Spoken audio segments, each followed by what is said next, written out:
오늘 주어진 본문을 가지고 누가 정상이고 누가 비정상일까요? 라는 제목으로 하나님 말씀을 여러분 앞에 드리도록 하겠습니다.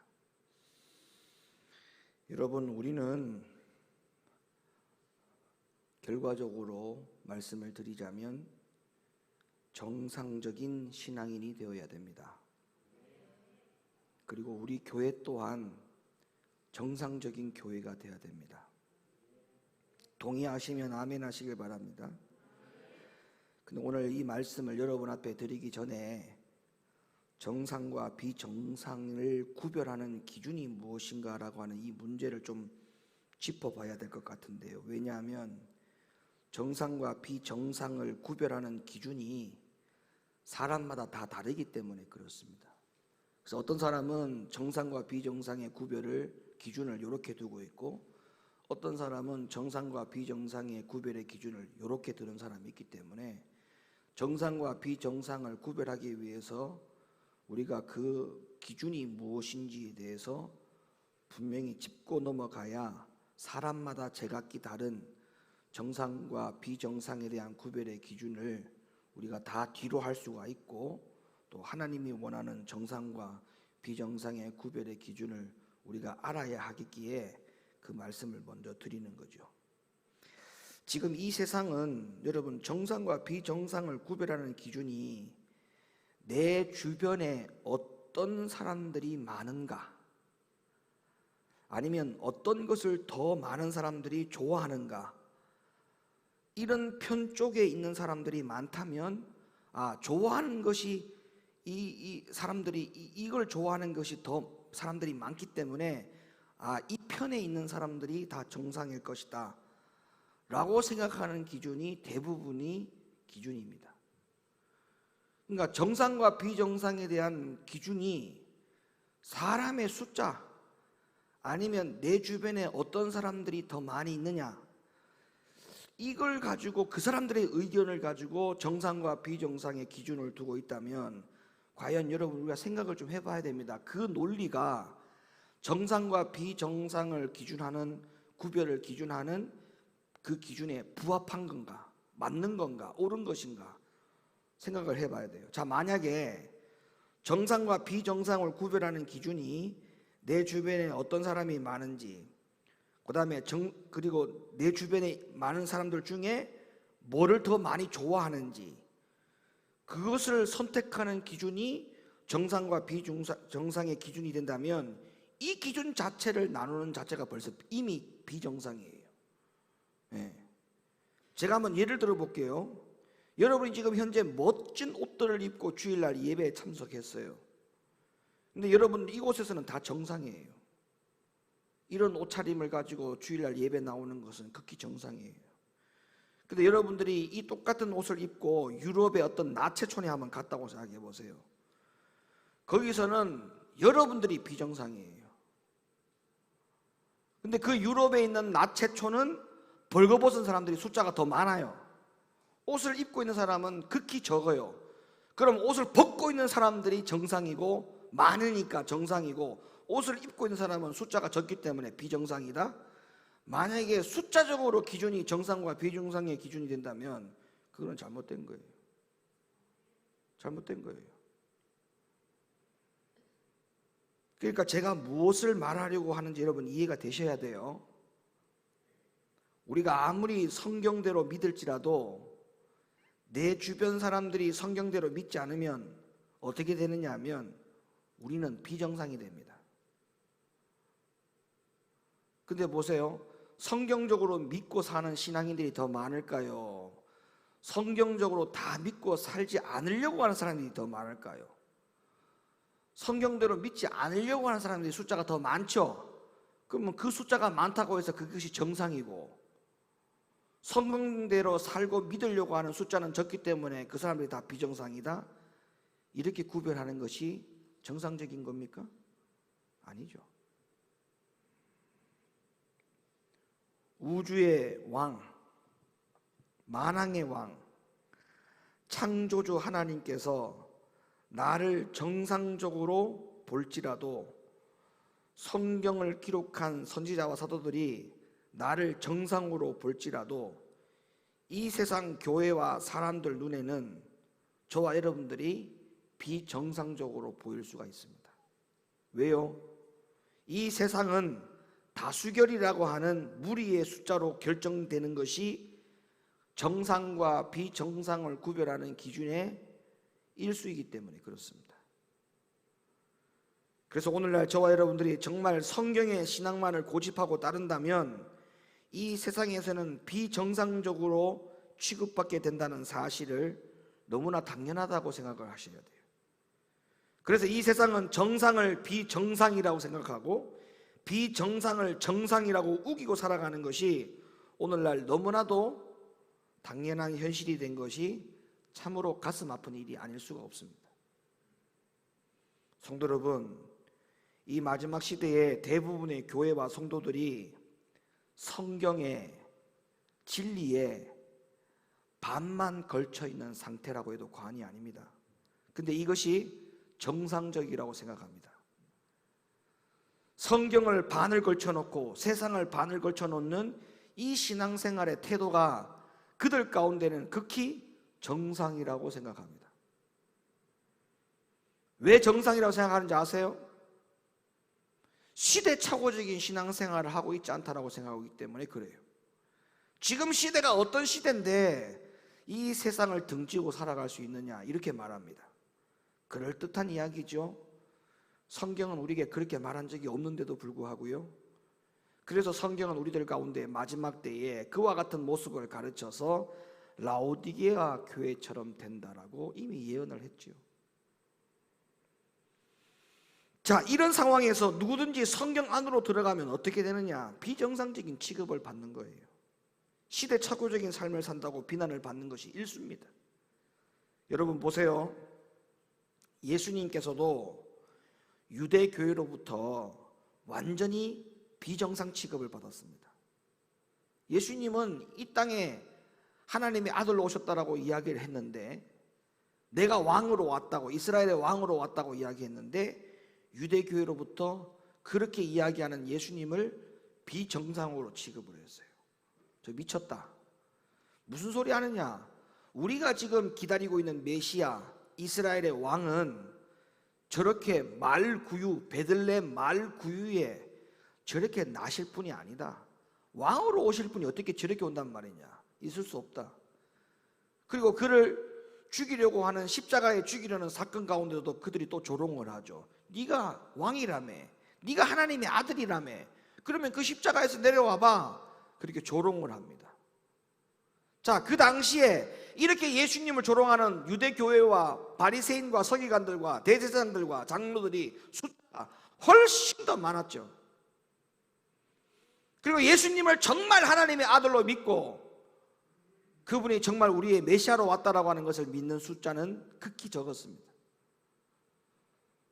극히 적었습니다. 그래서 비정상적인 많은 무리의 숫자에 밀려서 소수의 정상적인 숫자에 있던 예수님과 신앙인들은 죽임을 당했고 핍박을 받았던 것입니다. 그런데 이것이 오늘날 우리가 살아가고 있는 이 세상의 모습의 연장이 있고, 오늘날 교회의 모습들 가운데에 이러한 논리가 연장이 되고 있다는 사실, 여러분 아셔야 돼요. 오늘날에도 교회와 성도들 사이에 이런 정상과 비정상을 구별하는 기준이 무리에 따라서 움직이고 있다는 사실. 여러분, 교회에서 신앙생활을 잘 하다가 교회를 나가려고 할 때 무리를 지어서 나갑니다. 근데 그 무리를 지어서 나가는 사람들을 보면 다 본인들은 극히 정상이라고 생각을 해요. 이 교회를 남아있는 성도들은 다 비정상이라고 생각해요. 그래서 나가는 성도들은 극히 본인들은 의인이라고 생각하고 남아있는 교인들은 극히 죄인이라고 생각하는 거예요. 여러분, 사람들이 많이 모이는 교회가 무조건 정상이고 적게 모이는 교회는 비정상이라고 생각하면 안 됩니다. 또 교회 안에 많은 성도들이 찬성한다고 해서 그 의견이 정상적인 의견이라고 주장해서도 더더욱이 안 됩니다. 근데 여러분, 현실은 어떻습니까? 현실은 그렇지 않아요. 무조건 사람들이 많이 모이는 무리 안에 들어가서 그 안에 섞여서 함께 신앙생활을 하고 싶어 합니다. 그런데 왜 이런 상황이 계속되고 있을까요? 왜냐하면 사람들은 다수에 속해 있을 때에 자신에게 뭔가 유익이 있을 거라고 생각하고 있거든요. 안정감을 느끼게 되는 것 같아요. 심지어 이런 사람들도 있습니다. 다 그렇지는 않겠습니다만은 사업하는 분들이 자기 사업의 이익을 위해서, 아니면 내 자식이 장학금을 받을 수 있는 이익을 위해서, 아니면 구제를 해주니까 구제에 대한 이익을 위해서, 아니면 내가 좋은 배우자를 만나기 위해서, 결혼에 대한 이익을 위해서, 이런 이유들 때문에 사람들이 일단 많이 모이는 교회를 택합니다.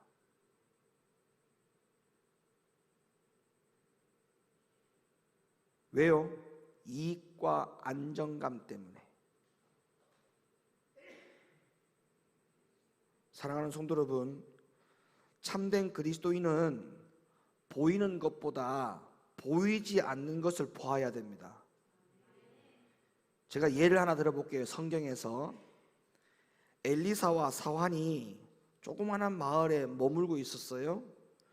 근데 밤새 아람 왕이 보낸 수많은 병거와 군사들에 의해서 포위를 당했습니다. 그야말로 위기의 순간이 왔죠. 자, 이때의 상황을 성경에 한번 확인해 볼게요. 열왕기하 6장 15절부터 16절 말씀. 하나님의 사람의 수종드는 자가 일찍 일어나서 나가보니 군사와 말과 병거가 성을 에워쌌는지라. 그 사환이 엘리사에게 고하되, 아, 내 주여, 우리가 어찌하리이까? 대답하되, 두려워하지 말라. 우리와 함께한 자가 저와 함께한 자보다 많으니라 하고. 자, 이것이 어떤 상황입니까? 도무지 빠져나갈 수 있는 길이 없었어요.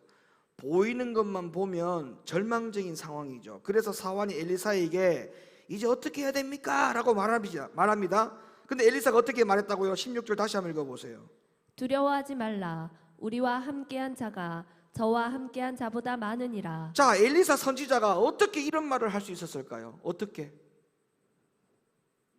엘리사는 보이지 않는 하나님의 군대 숫자를 받고 그걸 의존했기 때문에 그렇습니다.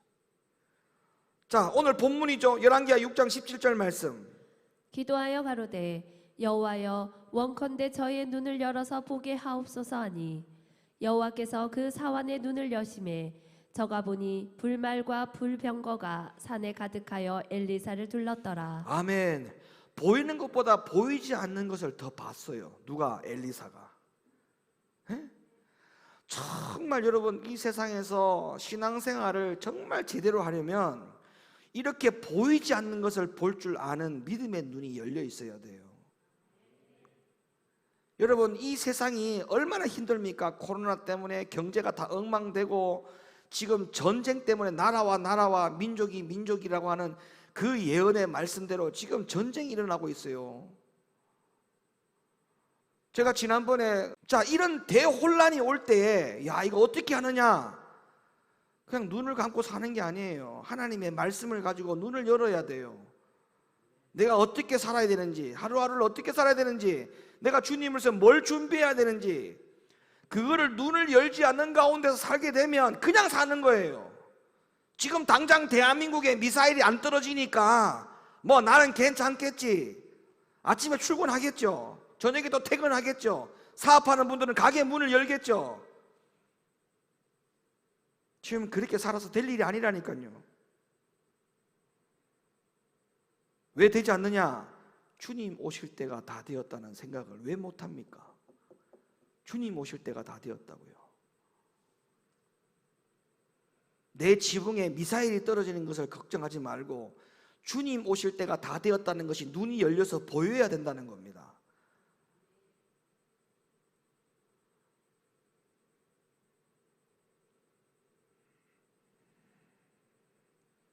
이런 전쟁과 전염병보다 더 난리가 자연재앙이에요. 자연재앙. 이제 생각지도 못했던 자연의 재앙들이 막 일어날 겁니다. 여러분, 그게 성경의 예언이기 때문에 제가 여러분에게 가감하게 말씀을 드리는 거예요. 예? 사람의 온도가 1도와 2도만 올라가도 열이 펄펄 끓고 그걸 가만히 방치하면 사람이 죽어요. 지구의 온도가 지금 벌써 1도가 올라간 지가 100년이 넘어갑니다. 과학자들의 증명에 의하면. 여기에서 1.5도의 기준이 들어가면은 이 지구는 걷잡을 수 없답니다. 그런데 거기다가 지구 온도가 2도 올라간다. 2도 올라가면은 그때는 이 지구가 멸망에 가깝다는 거예요. 그걸 아셔야 돼요. 지구 온도를 1도에서 2도 움직이는 거, 이거 하나님 손에 달려 있어요. 응? 성경에 나오지 않습니까? 우리는 여러분들 한 번씩 바다에 가가지고, 야, 어떻게 저 바다가 항상 바다의 수면이 이렇게 올라갔다가 이렇게 내려갈까? 여러분들은 그런 거 한 번도 생각해 본 적이 없어요? 물음표를 던져 본 적이 없어요? 저는 항상 그 부분에서 물음표를 던져요. 야, 이상하다. 해수면의 온도가, 해수면의 높이가 어떻게 저렇게 올라갔다가 이렇게 내려갈까? 해수면의 이 높이가 더 올라갈 수도 있고 더 내려갈 수도 있는데 항상 그 기준에서 왔다 갔다 하는 게 신기하지 않습니까? 근데 그게 성경에서 뭐라고 되어 있어요? 성경에 답이 있죠. 그걸 하나님이 그 수면의 높이를 하나님이 정한다 하지 않습니까? 하나님이 정해놨다고 하잖아요. 응? 근데 그 수면의 높이를 한 1m만 올려봐요. 다 잠겨요. 1m만 올려놓으면 아마 다 잠깁니다. 이런 자연의 재앙이, 그 다음에 오는 재앙이 자연의 재앙이에요. 어떤 절차에 따라 주님 오실 때가 다 되었을 때에 이 마지막 때 일어나는 징조에 대해서 성경이 그렇게 말하고 있다는 것을 제가 이야기하는 거예요. 뭔 말을 하려고 제가 이 말을 한 겁니까? 눈에 보이지 않는 것을 보라 이 말이에요. 정상과 비정상의 기준의 구별은 눈에 보이지 않는 것을 가지고 살아가는 자와 눈에 보이지 않는 것을 전혀 믿지 않으려고 하는 자의 차이라는 겁니다.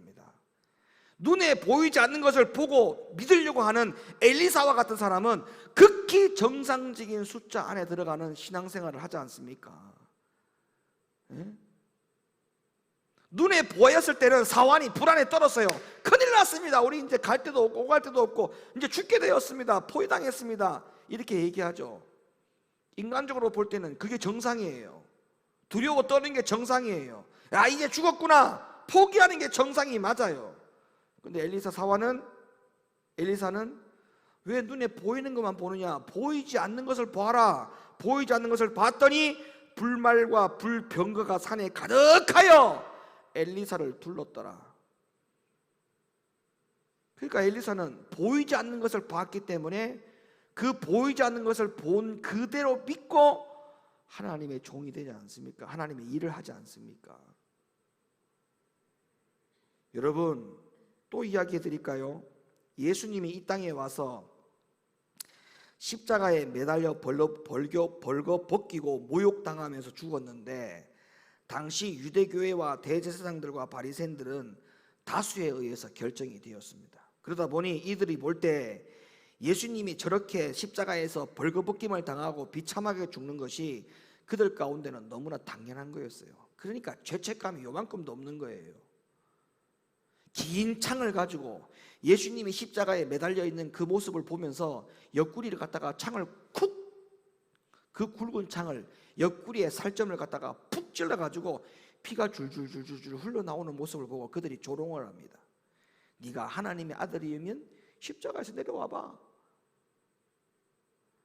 전혀 죄책감을 느끼지 못하고 그들은 그런 짓을 함에도 불구하고 그들이 극히 정상이라고 생각했습니다.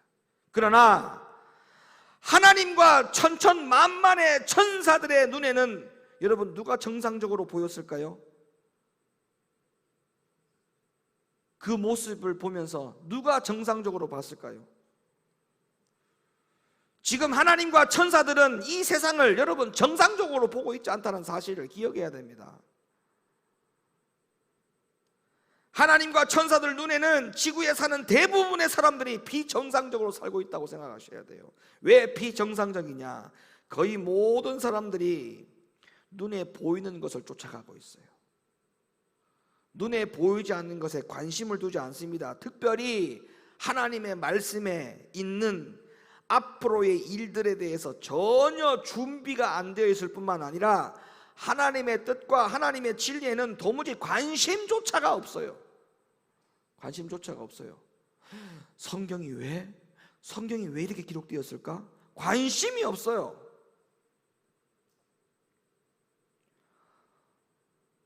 마태복음이라도 제발 좀 똑바로 읽어봤으면 좋겠는데 마태복음조차도 똑바로 읽어볼 마음이 없어요. 어떻게 하면 신앙생활 잘할 수 있어요? 어떻게 하면 예수님을 똑바로 믿을 수 있어요? 여러분, 다른 말 할 거 없어요. 마태복음만 똑바로 정독하고 읽어보라고 하면 돼요. 여러분, 마태복음만 읽어봐도 신앙생활을 지금과 같이 할 수가 없습니다. 네. 근데도 불구하고 어디서 자꾸 욕심을 부리는지, 어디 교회 갔더니 특별한 말씀이 있더라, 그래서 특별한 말씀을 쫓아가는 신앙생활을 하는 사람들 치고 말씀과 신앙생활이 하나가 되는 사람을 한 명도 본 적이 없어. 한 명도 본 적이 없어. 신앙생활 하면서 어떤 교회 갔더니 그 말씀이 이렇게 좋고, 어떤 교회 갔더니 말씀이 이게 너무 좋고, 여기저기 쫓아다녀가지고 말씀을 자꾸 맛보는 사람 치고 신앙생활 똑바로 하는 사람 못 봤어요. 이게 옳은 것이 아닙니다, 여러분. 옳은 것이 아니에요.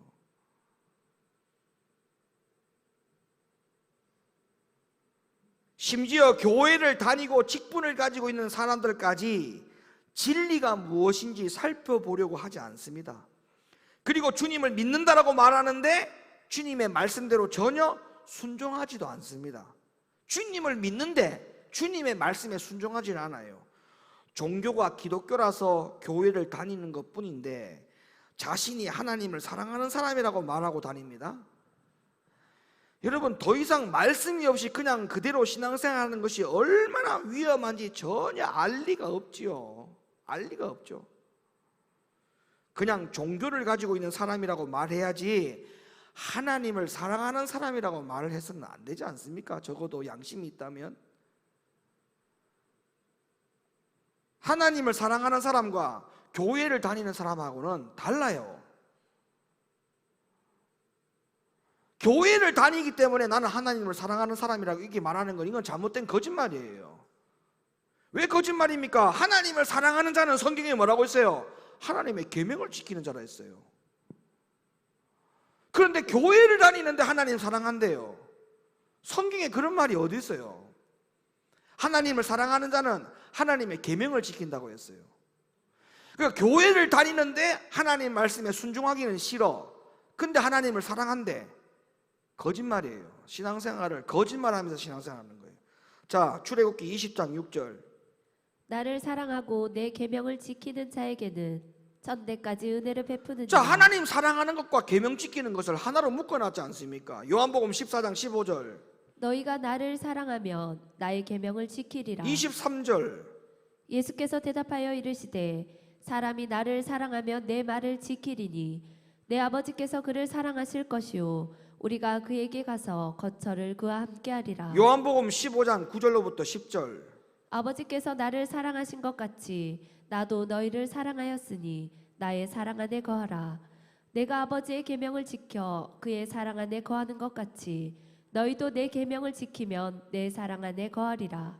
하나님을 사랑하는 것과 계명 지키는 것은 같이 봅니다. 같이. 근데 하나님을 사랑하는데 계명 안 지킨다, 하나님을 사랑하는데 하나님 말씀에 순종하기는 싫다, 이 거짓말하는 거예요. 교회는 다니는데 하나님 말씀에 순종하고는 싶지 않다, 이건 하나님 사랑하는 사람이 아니에요. 여러분, 성경 안에서 보세요. 태초의 에덴 동산부터 지금 이 시대까지 이 세상 전체로 볼 때 절대 다수는 항상 누구였냐면 하나님의 편에 선 자들이었습니다.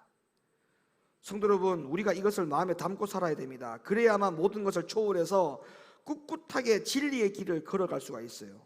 우리는 어릴 때부터 학교에서, 텔레비전에서, 드라마에서 항상 다수에 속하는 것이 안전하다라고 생각하도록 훈련을 받았어요. 그래서 신앙도 숫자로 결정이 됩니다. 나를 둘러싸고 있는 사람들이 내 신앙을 인정해 주지 않으면 금세 불안에 떱니다. 그러다 보니 하나님의 말씀으로 인정받는 것보다 사람들이 인정해 주는 것을 더 중요하게 생각하는 거예요. 여러분, 지금 말세 시대에 절대 다수를 상대해서 반대편을 세는 신앙생활이 반드시 필요합니다. 왜 그럴까? 왜냐하면 말세 시대의 교회와 성도들이 라오디게아 교회의 모습으로 분명히 갖춰가고 있다고 예언하고 있지 않습니까? 잘 생각하셔야 됩니다. 라오디게아 교회에서 내가 사람들의 지지를 받고 있다는 것은 무슨 뜻이냐? 내가 하나님 생각과 정반대의 편에 서 있다는 것을 알아야 돼요. 비정상적인 신앙생활을 하고 있다는 말입니다. 여러분, 성도들 가운데에 아주 웃긴 이야기가 어떤 이야기냐면 이런 이야기합니다. 목사님한테 와서, 목사님, 이거는 제 생각이 아니고요, 우리 교인들 전체 생각이에요, 이렇게 이야기합니다. 거짓말하지 마세요. 거짓말하지 마세요. 그게 왜 제가 거짓말이냐면, 실제적으로 다수가 그런 의견이 있다 하더라도 그게 눈에 보이는 것으로 말을 한 겁니까? 눈에 보이지 않는 것을 판단하고 말한 겁니까? 스스로 질문을 해보세요. 눈에 보이지 않는 것을 가지고 판단한 겁니까? 눈에 보이는 것만 가지고 판단한 겁니까? 그리고 더 나아가서 눈에 보이지 않는 하나님과 천사들은 뭐라고 합니까? 성령님은 뭐라고 합니까? 그분의 의견도 물었습니까?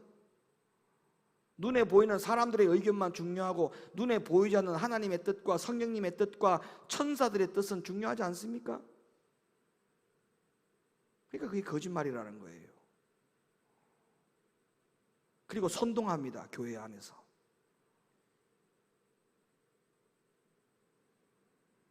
비정상적인 신앙생활이에요. 성도 여러분, 믿음이 뭡니까? 보이지 않는 것을 보는 것처럼 믿는 것이 믿음이라고 했어요. 히브리 11장에 기록된 믿음의 조상들이 어떻게 살았다고 증거하고 있습니까? 보이지 않는 것을 보는 것처럼 믿고 살았던 사람들이에요. 히브리 11장 32절부터 39절 말씀 읽어주세요. 내가 무슨 말을 더하리요? 기드온, 바락, 삼손, 입다와 다윗과 사무엘과 및 선지자들의 일을 말하려면 내게 시간이 부족하리로다.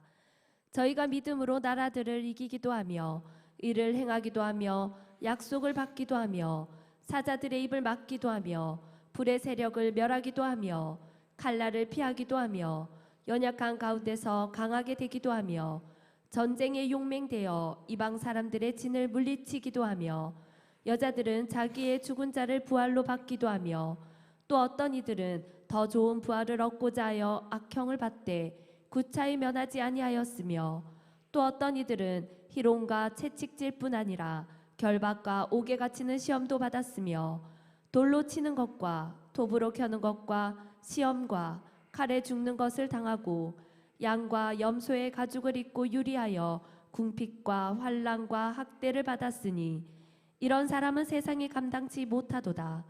저희가 강야와 산중과 암혈과 토굴에 유리하였느니라. 이 사람들이 다 믿음으로 말미암아 증거를 받았으나 약속을 받지 못하였으니. 자, 이 히브리 11장에 지금 언급되고 있는 이 모든 사람들이 다, 제가 물어볼게요. 다수에 속해 있는 사람입니까? 소수에 속해 있는 사람입니까? 소수에 속해 있는 사람이죠. 이렇게 정상적인 하나님 앞에서 볼 때는 분명히 정상적인데 소수에 속해 있는 무리들입니다. 그런데 눈에 보이지 않는 것까지 포함하면 이 사람들은 소수에 속한 사람이 아니고 다수에 속해 있는 사람입니다. 그러다 보니까 소수에 택해 있지만 그들은 죽임을 불사하고 그 믿음의 길을 걸어가고 택했습니다. 황제로부터 악형을 받아야 했고 조롱을 받아야 됐고 채찍질을 받아야 했고 옥에 갇혀야 했고 돌에 맞아야 했고 톱으로 켜서 죽임을 당해야 했습니다. 성도 여러분, 이것이 정상적인 믿음이고 이게 옳은 믿음이고 이게 진짜 믿음이에요.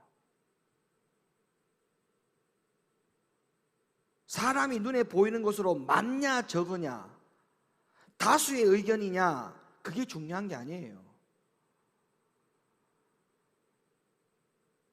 내가 하나님이 인정하는 사람이냐 인정하지 않는 사람이냐, 우리는 그걸로 가야 됩니다.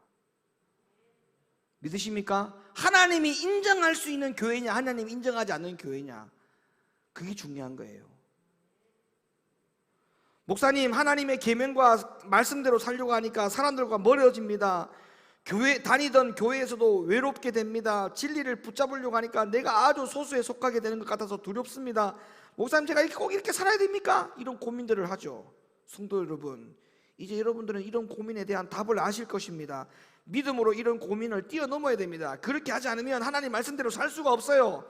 우리는 믿음이 없는 사람들이 보기에는 그냥 비정상적인 사람으로 보이는 것일 수 있지만 이런 모든 것들을 다 초월해야 돼요. 왜? 낯선 나그네로 살기로 결정해야 됩니다. 성경은 이렇게 말합니다. 히브리 11장 14절.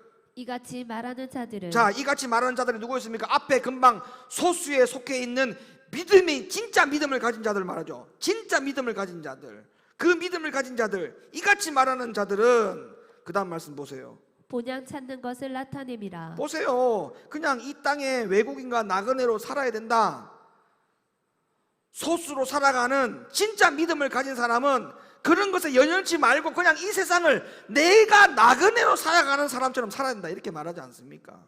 무슨 뜻입니까? 우리는 이 세상과 하늘을 둘 다 가질 수 없어요. 그냥 이 세상에서는 나그네로 사는 것만 가지고 살아야 되고, 우리는 영원히 하늘의 시민권자라고 하는 사실을 잊지 말고 살아야 됩니다. 이제 말씀을 맺겠습니다. 히브리 11장에는 믿음의 조상들이 어떻게 살았는지가 나왔죠. 근데 그 다음 바로 뒤에 히브리 12장 1절에는 우리들의 이야기가 나와요. 우리들의 이야기 볼까요? 12장 1절로부터 2절 말씀. 이러므로 우리에게 구름같이 둘러싼 허다한 증인들이 있으니 모든 무거운 것과 얽매이기 쉬운 죄를 벗어버리고 인내로써 우리 앞에 당한 경주를 경주하며 믿음의 주여 또 온전케 하시는 이인 예수를 바라보자. 자, 우리들 보고 무엇을 어떻게 하라고 지금 말씀하고 있습니까? 말씀과 주님만 바라보고 뛰어야만 경기에서 이길 수 있다라고 말하지 않습니까? 사랑하는 성도 여러분, 우리 주변에 수많은 증인들이 무엇을 본다고 말씀하고 있어요? 우리가 무엇을 선택했는지를 봅니다. 눈에 보이지 않는 증인이 뭐예요? 수많은 증인이 뭐예요? 바로 예수님과 천사들입니다. 주님과 천사들이 우리가 뭘 선택했는지를 본다는 거예요. 우리가 왜 돈을 버는지를 본다는 거예요. 우리가 왜 그 옷을 사서 입는지를 본다는 거예요. 무엇을 위해서 공부를 하는지를 본다는 거예요. 누구를 위해서 신앙생활을 하는지를 본다는 거예요.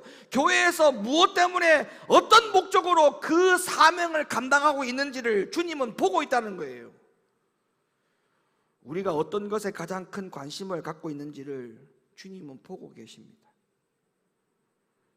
우리가 무엇을 이야기할 때 가장 행복해 하는지 주님은 보고 계십니다.